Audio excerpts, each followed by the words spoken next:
Next ko si ma'am na nasa pick up location na ako. At nung pipick upin ko na si ma'am, bigla akong kinabahan.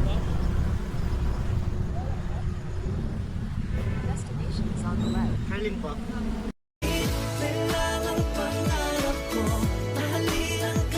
Bigla na lang nabuo yung araw ko. Aray ko. Dito, nilalabas ko pa lang yung helmet. First CS ko kasi sa sapon, kaya hindi ko kagad na ready.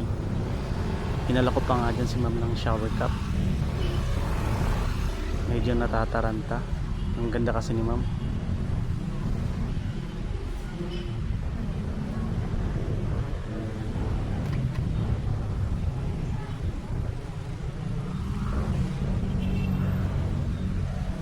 Tama po ba yung location? Dito, tinanong ko muna si ma'am kung tama yung drop off niya.